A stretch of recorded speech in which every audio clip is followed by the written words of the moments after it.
नमस्कार, मी श्रीरंग खरे. मनी टाइममध्ये आपल्या सगळ्यांचं स्वागत. सुरुवातीला संघर्ष, मात्र शेवट गोड अशी कथा चित्रपटात आपल्याला अनेकदा पाहायला मिळते.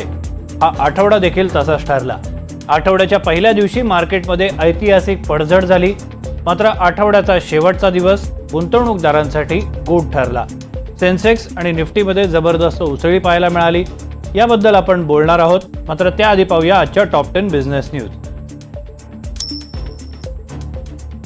अमेरिकेचे राष्ट्राध्यक्ष डोनाल्ड ट्रम्प यांनी चीन वगळता इतर देशांवर व्यापार शुल्क लादण्याच्या निर्णयाला 90 दिवसांची स्थगिती दिली आहे. याचा सकारात्मक परिणाम भारतीय बाजारावर दिसला. निफ्टी 429 अंकांनी वधारून 22,828 वर बंद झाला.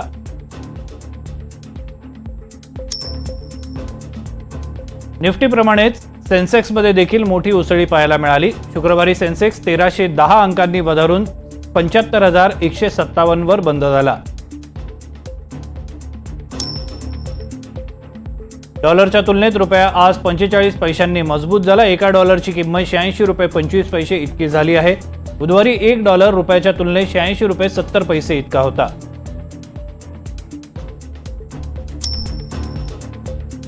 सोन्याच्या दरानं शुक्रवारी नवा उच्चांक नोंदवला. 10 ग्रॅम सोन्याचा दर 93,300 रुपयांपर्यंत पोहोचलेला आहे.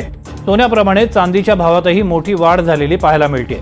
1 किलो चांदीचा दर 93,400 पर्यंत पोहोचलाय.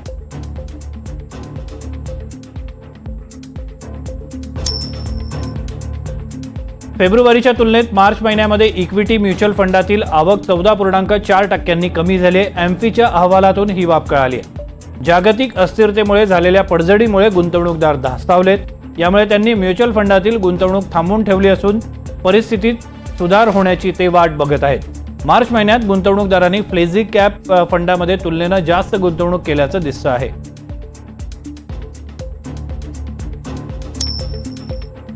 टीसीएसच्या शेअर्समध्ये शुक्रवारी घसरण पाहायला मिळाली. टीसीएसचे जानेवारी ते मार्च 2025 साठीचे तिमाही निकाल प्रसिद्ध करण्यात आले.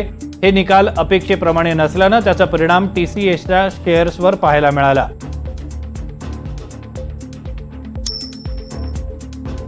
आर्थिक वर्ष 2026 मध्ये टीसीएस 42,000 कर्मचाऱ्यांची भरती करणार आहे. मात्र सध्याच्या कर्मचाऱ्यांचा पगार वाढणार की नाही याबाबत अनिश्चितता आहे.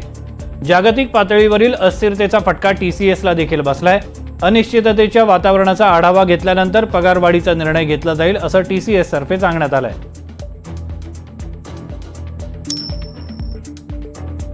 अमेरिकेतील न्यूयॉर्कमध्ये एक हेलिकॉप्टर दुर्घटनाग्रस्त झालेला आहे. या दुर्घटनेमध्ये सिमेन्सचे स्पेनमधील सीईओ ऑगस्टिन एस्कोबार, त्यांची पत्नी आणि 3 लहान मुलं या सगळ्यांचा मृत्यू झालाय. दुर्घटनेमध्ये हेलिकॉप्टर चालकाचा देखील मृत्यू झाला.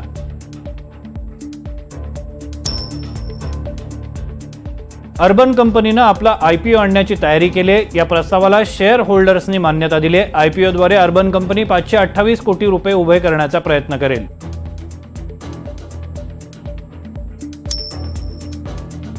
आणि अदानी समूहाच्या सगळ्या शेअर्समध्ये शुक्रवारी तेजी पाहायला मिळाली. दिवसअखेर अदानी ग्रीनचा शेअर 3.82% तर अदानी एंटरप्राइजेसचा शेअर 3.78% वधारलेला दिसला.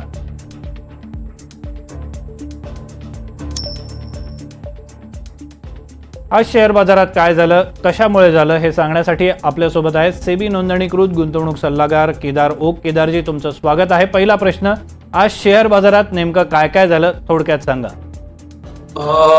आज जी तुम्हाला बाजाराची प्रतिक्रिया दिसून आली ही 2 दिवसापूर्वीची तेजी आपण अमेरिकन बाजारात बघितली आणि जागतिक बाजारात बघितली होती, त्याचा परिणाम होता. आणि त्याच्यानंतर काल जे परत एक चेंजेस त्यांनी टेरिफ याच्यामध्ये केले, त्यामुळे तिकडचं मार्केट जरी काल पडलेलं असतं तरी ती जी स्टेबिलिटी आपल्या दृष्टीने भारताच्या टेरिफच्या दृष्टीने दिसली, त्याचा इफेक्ट आपण आपल्या बाजारात बघितला. त्यामुळे काल जरी वर्ल्ड मार्केट खाली असलं तरी आपलं मार्केट वरती राहिलं. कारण की एक यातलं तर कन्फर्म झालं की आपल्या बाबतीत त्यांचं थोडंसं धोरण मवाळ असण्याची शक्यता आहे. आणि त्या दृष्टीने त्यांनी 90 दिवसाचा जो आता कालावधी आपल्या इकडच्या सगळ्या इंडस्ट्रीला दिला किंवा आपल्या अथॉरिटीजना दिलेला आहे, त्यात ते चांगल्या पद्धतीने नेगोसिएशन करतील आणि यातनं काहीतरी फायनल कन्क्लुजन निघेल. पण थोडंसं जे एका दिवसात झालं होतं ते फुकट 90 दिवस पुढे गेलं. असं आता थोडी सिच्युएशन वियर्ड आहे यामुळे. पण ठीक आहे, 90 दिवसात आपल्याकडे कुशन आहे आणखी डिस्कशन करायला आणि त्याचे सकारात्मक परिणाम पुढच्या काळात दिसतील. बरं, तोच प्रश्न विचारणार होतो की टॅरिफ वॉरची भीती 90 दिवसांसाठी मावळली आहे, मात्र त्याचा सकारात्मक परिणाम आज बाजारावर दिसला का आणि तो 90 दिवसांच्या कालावधीमध्ये पण बघायला मिळू शकेल का? तुम्हाला फुल तेजी नाही दिसणार याच्यामध्ये. बरं, कारण की मुळात असं आहे की परत 90 दिवसांनी कुठचे नवीन टॅरिफ येतात किंवा कशाच्या बाबतीत आपण नेगोसिएशन सक्सेसफुली करतोय हे फार महत्वाचं आहे. जसं आपल्याकडे जे प्राईम प्रोडक्ट डेअरी प्रोडक्ट आहेत, ऍग्रिकल्चरल प्रोडक्ट आहेत, या बाबतीत युएस काय स्टँड घेतो हे खूप महत्वाचं आहे. कारण की आज कसं की आपल्याकडे ऑलरेडी शेतकरी कर्जात आहेत, त्याच्यावर इतर प्रॉब्लेम आहेत. सो त्याच्या दृष्टीने ते काय ऍक्शन घेतात, त्याच्यात आपल्याला किती सूट देतात. याच्यात एक मला सकारात्मक गोष्ट अशी वाटते की आपण जी PLI स्कीम सुरू केली, प्रॉडक्ट लिंक इन्सेंटिव्ह स्कीम, त्याच्या थ्रू ते काही बेनिफिट देतात का आणि त्याचा फायदा मग आपल्याकडच्या इंडस्ट्रीला होऊन त्याचं सकारात्मकता त्यांच्या पुढच्या कालावधीच्या बिझनेसमध्ये दिसेल आणि मग इथून पुढे ते मार्केट स्टेबलाइज होईल असं मला वाटतंय. बरं, मार्केटची भविष्यातील चाल काय असावी असं तुमचा अंदाज आहे? म्हणजे सोमवारी जेव्हा आपण परत भेटणार आहोत तेव्हा सोमवारी नेमकं काय होईल? कारण आता 2 दिवस पुन्हा एकदा मार्केट बंद आहे. माफ करा, 14 तारखेला सोमवारी मार्केट बंद आहे, मंगळवारी आता आपल्याला भेटावं लागेल. मला असं वाटतं नॉर्मली लॉंग जेव्हा सुटे असतात ना तेव्हा ही मार्केट त्यावेळेला फार कॉशियसली ओपन होतं. आता काल एक दिवस सुट्टी होती पण परवाचा इम्पॅक्ट आणि आपली जी स्टेबिलिटी दिसली टॅक्सेशनच्या टॅरिफच्या दृष्टीने, त्यामुळे आज आपलं मार्केट पॉझिटिव्ह राहिलं. पण पुढच्या 2 दिवसात परत काय होत आहे याच्यावर तेवढी आपल्या मार्केटची दिशा राहील. अगदी गॅप अप किंवा गॅप डाऊन ओपनिंग जरी नाही मिळालं तरी कुठेतरी एक सस्टेनेबल ओपनिंग आपल्याला मिळेल किंवा जे काही प्लस मायनस ओपनिंग होईल ते सेन्सिबल असेल. कारण की आपला बाजार बऱ्यापैकी बॅलन्सिंग गेल्या काही दिवसात दाखवतोय, त्यामुळे ही सगळ्यात मोठी गोष्ट आपल्या करता आहे. बरं, आता आणखी एक फॅक्टर जो सगळ्यात मोठा कारणीभूत ठरताना दिसतोय की रिझर्व्ह बँकेने जाहीर केलेला पतधोरण आढाव्यानंतर रेपो रेट मधला बदल, रेपो रेटमध्ये झालेली कपातीची घोषणा शेअर बाजारावर त्याचा काही परिणाम झालेला दिसलाय का? जर दिसला असेल तर तो का दिसतोय किंवा काय झालेला आहे? आता जो आरबीआयने जो द्विमासिक धोरण जाहीर केलं त्यामध्ये त्यांनी जी 25 बेसिसची रेपो रेट कमी केल्यामुळे नाही म्हटलं तरी आज जे हाऊसिंग लोन्स आहेत किंवा ऑटोमोबाईल लोन आहेत, एज्युकेशनल लोन आहेत, ती थोडीशी आता स्वस्त होतील. त्याचा दुसरा पार्ट पुन्हा एक असा आहे की या सगळ्यामध्ये आपण कॉशियसली खूप काम करतोय, त्यामुळे आपण लगेच आपला जो GDP आहे तो पण 0.20-0.30 बेसिसनी कमी लगेच अनाऊन्स केलेला आहे. इन्फ्लेशन आपण चांगल्या पद्धतीने कंट्रोल केलेलं आहे. त्यामुळे ज्या दृष्टीने जे फिनान्शियल सेक्टर्समध्ये सेक्टर्स आहेत जशा NBFC आहेत, बँका आहेत, ऑटोमोबाईल थोडीफार सेक्टर्स आहेत, यांच्याकरता रेपो रेट कट ही पॉझिटिव्ह गोष्ट आहे. आणि मी गुंतवणूकदारांना सुद्धा असंच सांगेन की जिथे प्रॉब्लेम दिसतोय त्या सेक्टरमध्ये गुंतवणूक करण्यापेक्षा जिथे प्रॉब्लेम नाहीये अशी सेक्टर आपण आता गुंतवणूक करता शोधली तर ते जास्ती चांगलं पडेल. आणि त्यात बँकिंग आणि फायनान्स, NBFC ही सेक्टर खूप सकारात्मक वाटतात. कन्झम्पशन एक चांगलं वाटतंय. फार्मास्युटिकल मी दरवेळेला सांगतोय की मी स्वतः त्याच्याबद्दल खूप पॉझिटिव्ह आहे, पण थोडंसं हा सेन्सिबल इश्यू आहे की कसं आहे की गरज आहे आजारात प्राण्याला औषधं मिळणं किंवा त्याच्याकडच्या ज्या ट्रीटमेंट लागतात त्याकरता सोयी उपलब्ध असणं. त्यामुळे त्याबद्दल सुद्धा अमेरिका सॉफ्टन भूमिका घेईल असं वाटतंय. ती जर घेतली तर फार्मास्युटिकल सेक्टर नक्कीच पुढच्या काळात चांगलं आहे, पण आपल्याला त्याकरता थोडीशी वाट बघायला लागेल.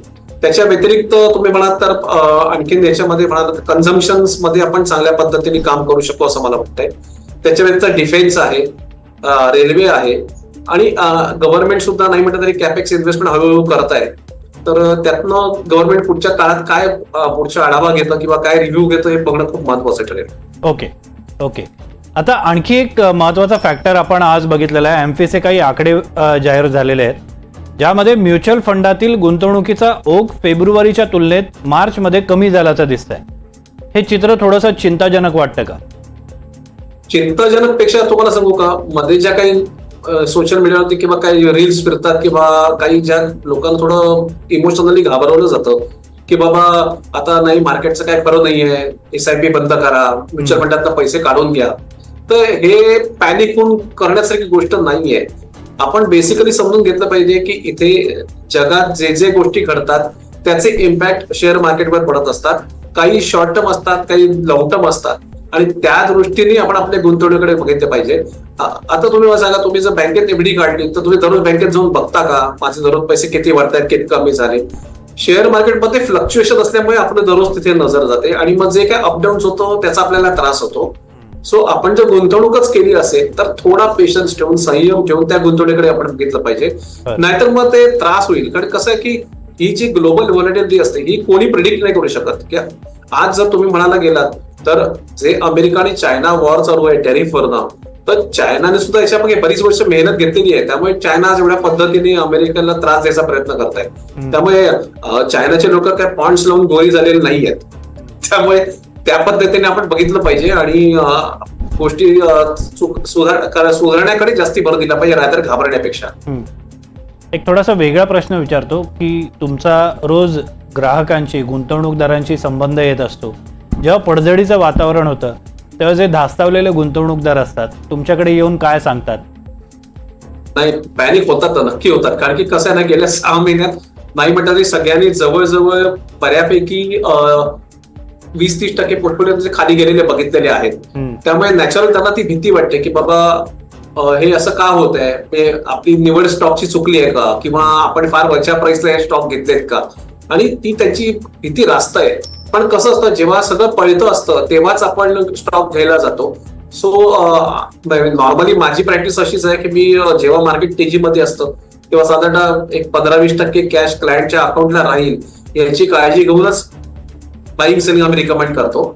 राहता राहायला पाठ की आता जे काही नॉर्म्स आहेत नवीन की बाबा क्लायंटच्या अकाउंटला बॅलन्स नाही राहायला पाहिजे, तुम्ही त्यांच्या अकाउंटला ट्रेड नाही केलं तर पैसे परत जातात.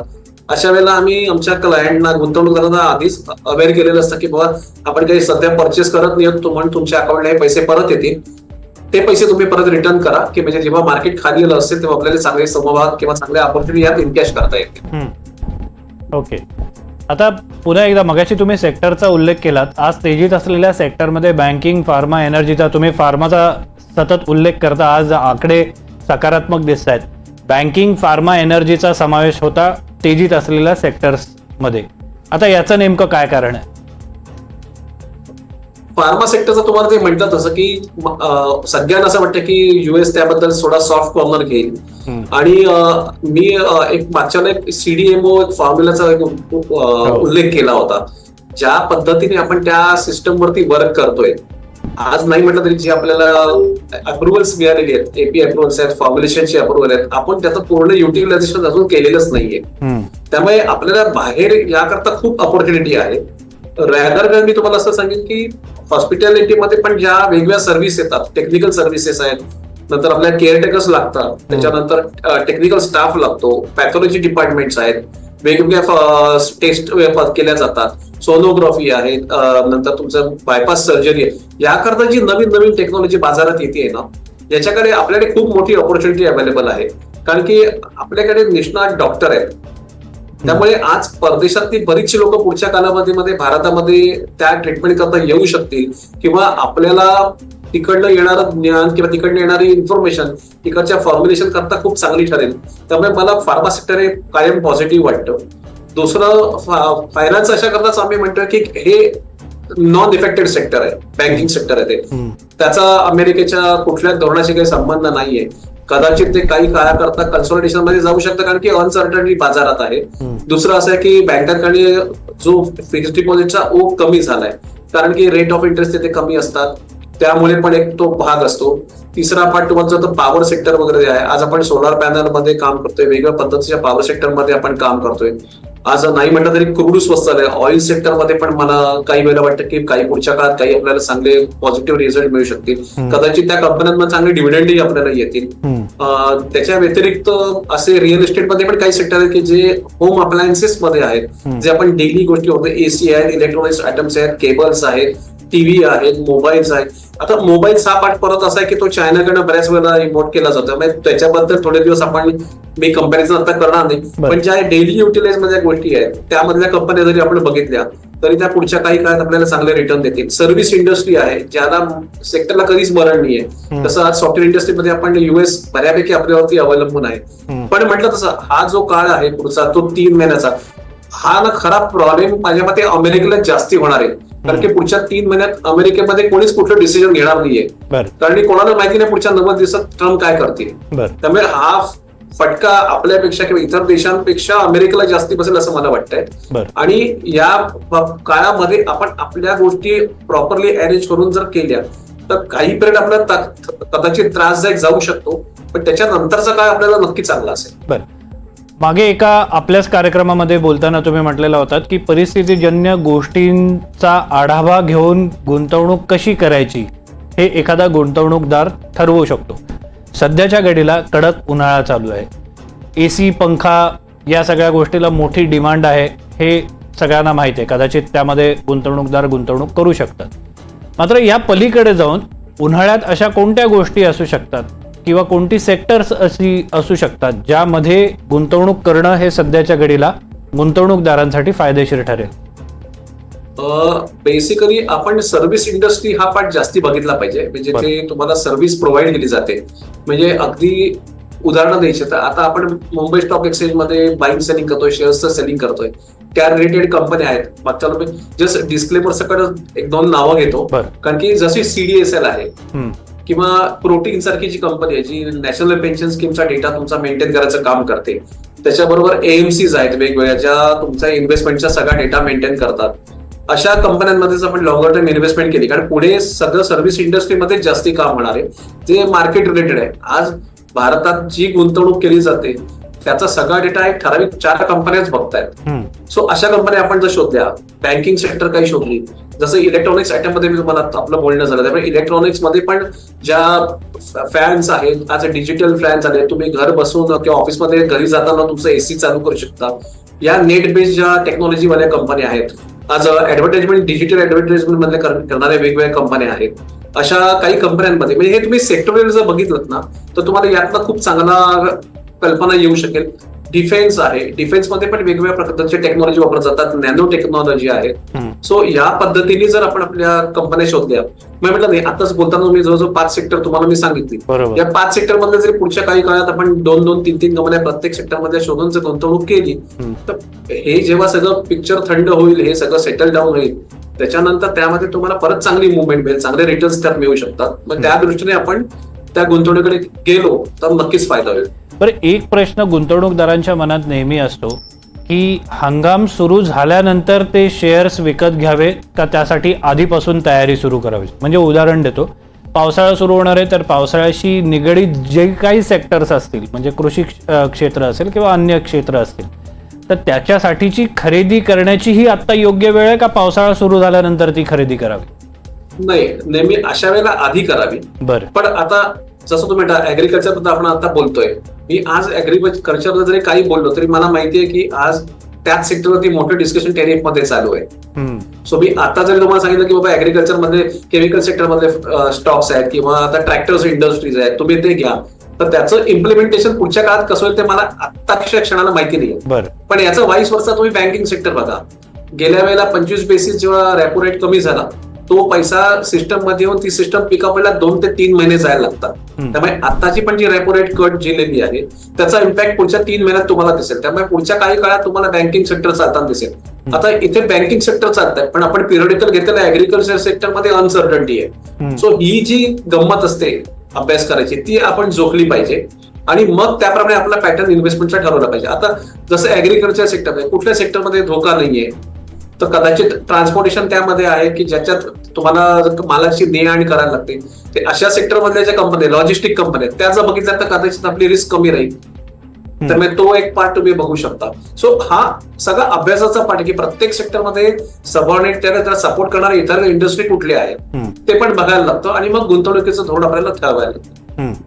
ओके, आता आपण थोडंसं पुन्हा एकदा जागतिक परिस्थितीकडे आणि अनसर्टन वातावरण किंवा अस्थिरतेचं वातावरण या गोष्टीकडे थोडंसं लक्ष देणं गरजेचं आहे आणि त्या संदर्भात प्रश्न विचारणं देखील गरजेचं आहे. तुम्ही आपल्या कार्यक्रमात असं म्हणालेलं होतात की भविष्यात काय घटना होऊ शकतील विपरीत याचा अंदाज आत्ता बांधून उपयोग नसतो. आता 2-3 घटना झालेल्या आहेत. एक तर पॉज मिळालेला आहे, जो रेसिप्रोकल टॅरिफ होता त्याला टॅरिफ वॉरला पॉज मिळालेला 90 दिवसांचा. दुसरा रेपो रेट जाहीर झालेले आहेत. तिसरं म्हणजे आता तिमाही निकाल यायला सुरुवात झालेली आहे. आता हे तिमाही निकाल हे खूप मोठ्या प्रमाणावर परिणाम करणारे ठरू शकतात. तुमचा अंदाज काय आहे? TCSचा आलेला आहे, त्याच्यावरनं असं वाटतंय की फारसे चांगले नसावेत तिमाही निकाल. नाही, फारसे चांगले असणं नसणं हा वेगळा पाठ आहे. त्याच्यात कन्सिस्टन्सी आहे की नाही बघायला पाहिजे आपल्याला. बरं, त्यांच्या व्यवसायात कन्सिस्टन्सी आहे की नाही. आता तुम्ही जर TCSचा रिझल्ट लगेच लेटेस्ट बघितला असता तर तुम्हाला कळेल की त्यांचा टर्नओव्हर कमी झालाय पण प्रॉफिट मेंटेन आहे. त्यामुळे ते करून सुद्धा त्यांनी डिव्हिडंड रेग्युलर डिक्लेअर केला ना. सो सेल्स हा जो प्रकार असतो हा नेहमी ऍक्च्युअल बेसिसवरती घेतला जातो. आता कसं आहे, अकाउंटिंग मध्ये पण दोन प्रकार आहेत. एक ऍक्च्युअल अकाउंटिंग असतं आणि एक प्रोजेक्टेड अकाउंटिंग असतं. बरोबर. समजा एखादं TCSने कॉन्ट्रॅक्ट साईन केलं असेल, त्यांना वाटलं असेल की आम्हाला या मार्चच्या तिमाहीत त्याचे पैसे येतील म्हणून त्यांनी त्याची प्रोव्हिजन केली असेल आणि समजा ते इन्कम त्या महिन्यात नाही आलं आणि पण टॅक्सेशनच्या अँगलने जर नव्हत्या त्यांना टॅक्स जास्ती लागत आहे आणि त्यांनी इंटर रेक्टिफाय केलं तर सेल्स वरती परिणाम होऊ शकतो. हे अकाउंटिंग मेथड्स आहेत सगळ्याच्या, ऍक्च्युअल आणि प्रोजेक्टेड बॅलन्स शीट करणं. तो त्यामुळे पण कदाचित त्यांच्या एखाद्या क्वार्टरवरती परिणाम झाला असेल आणि प्रॉफिट कमी दिसत असेल किंवा रेट सेल्स कमी दिसत असेल. सो ह्या इंटरनल गोष्टी असतात ना, हे आपण बॅलन्स शीट वाचल्याशिवाय नाही कळणार मग, आणि हे जनरल पब्लिकला पटकन कळणार पण नाही. बरोबर. सो आपल्याला त्यांच्या धंद्यात कन्सिस्टन्सी हा प्रकार पहिला बघायला लागेल की त्यांच्या व्यवसायात सातत्य आहे की नाही, प्रॉफिट मेंटेन करतायत की नाही, आणि मग त्यात आपण गुंतवणूक करू शकतो. पण मी अजूनही सांगतो, ज्या ट्रॅडिशनल कंपन्या आहेत ज्यांनी गेल्या 20 वर्षात तुम्हाला सातत्याने रिटर्न दिलेले आहेत त्या कंपन्यांमध्ये आता फेर गुंतवणूक करण्यापेक्षा नवीन ज्या कंपन्या आहेत ज्याच्यात अपॉर्च्युनिटी आहे, ज्या पुढे चांगल्या कंपन्या काम करू शकतील अशा कंपन्या आपण शोधल्या पाहिजेत आणि त्यातनं आपली इन्व्हेस्टमेंट वाढवली पाहिजे. आणि आता डिजिटलमध्ये तेवढ्या कंपन्या वेगवेगळ्या पद्धतीच्या आहेत. डेटा स्टोरेजच्या सॉफ्टवेअरमध्ये कंपन्या आहेत, सर्व्हिस प्रोव्हाइडिंग कंपन्या वेगवेगळ्या आहेत, डेटा ठेवणाऱ्या कंपन्या आहेत. आपण तिकडे गेलं पाहिजे. डिफेन्स मध्ये काही कंपन्या आहेत ज्या सॉफ्टवेअर टेक्नॉलॉजीला आपल्याला मदत करतायत, अँटीव्हायरस डेव्हलप करणाऱ्या कंपन्या आहेत. सो हा वाईड एरिया आहे काम करायला आपल्याला, आणि याच्यामध्ये जर आपण पॉकेट शोधली ना तर मग आपल्याला कंपन्या मिळू शकतील. त्यामुळे येणारे रिझल्ट एक प्राधानिक स्वरूप आहे की गेल्या वर्षी काय झालं, पुढच्या वर्षीचं ते टार्गेट असतं, त्याच्यानं आपल्याला ऍटलीस्ट मागच्या अंदाज येतो की 2 वर्षाच्या वेळेला हा बाबा धंद्याच्या सातत्य 2 वर्ष कंपनी परफॉर्मन्स चांगला आहे, म्हणजे विथ ऑर्डर्स ते जर चांगला धंदा करत असतील तर ठीक आहे, आलेला फटका टेम्पररी असू शकतो. आता काही वर्षापूर्वी TCSने 4,500ची बायबॅक ऑफर दिली होती ना, आणि आज TCS तुम्हाला 3,800-3,200 रुपयाला काहीतरी मिळतोय. तर तुम्हाला जर माहिती आहे की त्याच्यात 1,300 रुपयाची गॅप आहे आणि तो एका लेवलला एवढ्या ग्रोथ पर्यंत गेला होता आणि याच बिझनेसवरती गेला होता, तर आपल्याला समोरच दिसतंय त्या कंपनीमध्ये अप्रिसिएशन पुढच्या काळात किती होऊ शकतं. पण म्हणतात तसं हा परत पेशन्सचा गेम आहे. तुम्हाला तेवढं व्हिजन पाहिजे, तेवढी होल्डिंग कपॅसिटी पाहिजे. पुन्हा असं की सामान्य माणूस मोठी इन्व्हेस्टमेंट नाही करू शकतो. तो मॅक्झिमम 100 शेअर 1000 शेअर घेईल आणि त्याच्यात त्या शेअरने मार्केटला काहीच फरक पडत नाहीये. त्यामुळे आपली इन्व्हेस्टमेंट बांधताना आपल्याला म्हणतात तसं बांधायला नीट लागेल. त्याच्यावरती अभ्यास करताना आपली इयरली अप्रिसिएशन काय मिळतात, दर 3 वर्षांनी 2 वर्षांनी आपली इन्व्हेस्टमेंट केलेल्या आपल्याला चांगला परतावा देतात की नाही, अप्रिसिएशन देतात की नाही, तर तुम्ही तुमचे पोर्टफोलिओ चांगले बांधू शकाल. सो आपण त्या अँगलने बघितलं पाहिजे. आणि म्हटलं तसं पुढच्या काळामध्ये जे काही बदल होतील हे ते त्यावेळेपुरते इम्पॅक्ट देईल. पहिला 1 क्वार्टर कदाचित तुम्हाला इम्पॅक्ट देईल, पण मला सगळ्यात म्हणत हे 90 दिवस पुढे गेलेत ना, परत तेच आहे. म्हणजे परत हरिदासाची कथा मूळ पदावर, म्हणजे आता 90 दिवस परत ते डोक्याला टेन्शन घेऊन बसलं पाहिजे की आता परत पुढच्या 90 दिवसात काय होत आहे. कारण की बघा, काल एक वेळेला असं होतं की टेरिफ लावलं, जरा शांत पुढे झालं तर लगेच त्यांनी इराण वॉरची अनाउन्समेंट केली की नाही, त्यांच्यावर आम्ही नाही, त्यांनी आमचं ऐकलं, न्यूक्लिअर डील साईन नाही केलं तर आम्ही तिकडे युद्ध करू. म्हणजे जिथे अनसर्टनिटी आहे तिथे आपण काय प्रिडिक्ट करणार दररोज डे टू डे मार्केट. ही मार्केट बघताय, लोक बघताय, इन्व्हेस्टरला समजतीये, आणि यातनं आपण शिकायचं की बाबा अशा अनसर्टन मार्केटमध्ये आपण मोठी गुंतवणूक पटकन करायची का, त्यापेक्षा थोडी करू, जिथे ऑपॉर्च्युनिटी मिळते आता 10 शेअर घेऊ, एकदा स्टेबिलिटी आली की मग आपली गुंतवणूक वाढवू, की मग फायदा मिळेल. बरं, आता निकालांच्या दृष्टीने पुढचा एक प्रश्न की तिमाही निकाल येतात, अनेकांना तिमाही निकाल वाचणं हे अवघड जातं. त्यांच्यासाठी आपण गोष्ट थोडी सोपी करून सांगू. तिमाही निकाल हे महत्त्वाचे असतात, त्याचा परिणाम देखील शेअर बाजारावर होत असतो. अशा कुठल्या गोष्टी आहेत निकालातल्या, कारण निकालाचं सविस्तरपणे वृत्तवर्णन दुसऱ्या दिवशीच्या वर्तमानपत्रांमध्ये, आधी TV वर आपल्यासारख्या शोमध्ये आपण सातत्यानं करून सांगत असतो. मात्र या निकालांमध्ये कोणत्या गोष्टी असतात ज्या तुमच्या पुढे मांडल्या जातात, त्याच्यातल्या तुम्ही निवडल्या पाहिजेत आणि मग शेअर ठरवले पाहिजे? बेसिकली हे करताना आपण प्रामुख्याने हे बघितलं पाहिजे की आज सगळा डेटा तुम्हाला तुमच्या सिस्टमवरती अवेलेबल आहे. सो जेव्हा तुम्ही एखाद्या कंपनीची बॅलन्स शीट ओपन करता सॉफ्टवेअरवरती तुमच्या, तेव्हा तुम्हाला इकडे quarter to quarter, year on year basis आणि फायनान्शियल इयर बेसिस आपल्याला आपले डेटा दिसतात. याच्यात आपल्याला फक्त कंपॅरिझन करता एवढंच बघायचं असतं, क्वार्टर टू क्वार्टर जेव्हा सेल्स होतो तो सातत्यपूर्ण आहे की नाही किंवा त्यात ग्रोथ होते की नाही. आता एप्रिल टू मार्च हे आपलं अकाउंटिंग इयर आहे, तर आपण जेव्हा बॅलन्स शीट बघतो सिस्टम वरती तेव्हा तुम्हाला ती क्वार्टर टू क्वार्टर सुद्धा बॅलन्स शीट दिसते, हाफ इयरली बॅलन्स शीट दिसते. पण याच्यात एका क्वार्टरचा एखाद्या कंपनीचा टर्नओव्हर 400 कोटीचा होत असेल तर आपण साधारणतः अंदाज म्हणजे बाबा हे 4 क्वार्टर या कंपनीत धंदा केला तर यांना 1600 कोटीचा धंदा होणार आहे. तिकडे त्यांना समजा 400 कोटीच्या समोर 80 लाख कोटीचा प्रॉफिट दिसत असेल तर 80 into 4 साधारणतः रॅन्डमली केलं तर 320 कोटीचा प्रॉफिट आहे. 1600 कोटीच्या समोर जर 320 कोटीचा प्रॉफिट होतोय तर तो पर्सेंटेज वाईज किती आहे, मग त्याच्यावरनं आपल्याला अर्निंग बघता येतं, पी बघता येतो. आणि मग एक साधारणतः बाबा हा ज्या कंपनीत सातत्य आहे आणि ती कंपनी काही इव्हेंटमुळे किंवा काही म्हणतात ना कॉर्पोरेट ऍक्शनमुळे प्राइस मध्ये करेक्शन मध्ये गेलेली आहे, तर अशा वेळेला त्या कंपनीत गुंतवणूक करायला आपल्याला काहीच हरकत नाही. इथे आपल्याला फंडामेंटल्स पण कळत आहेत, बॅलन्स शीट पण वाचायला मिळते. आपण बेसिक गोष्टी जरी बॅलन्स शीट मध्ये बघितल्या तरी आपल्याला कळू शकतं. अगदी त्यात किचकटपणा करायची काय म्हणजे करंट रेशो जाऊन बघा, क्विक रेशो जाऊन बघा आणि एवढं सगळं करत बसलात तर काहीच करता येणार नाही. बरोबर. केदार ओक यांचे आभार मानून या कार्यक्रमात इथेच थांबतोय. मात्र निरोप घेण्याच्या आधी एक गोष्ट आवर्जून सांगावीशी वाटते की मनी टाइम हा गुंतवणूकदारांना अर्थसाक्षर बनवण्यासोबतच गुंतवणुकीसाठीचे उत्तम आणि कायदेशीर मार्ग कोणते हे सांगणारा एकमेव कार्यक्रम आहे. आमचा हा कार्यक्रम सोमवार ते शुक्रवार संध्याकाळी 4:30 वाजता प्रसारित होतो.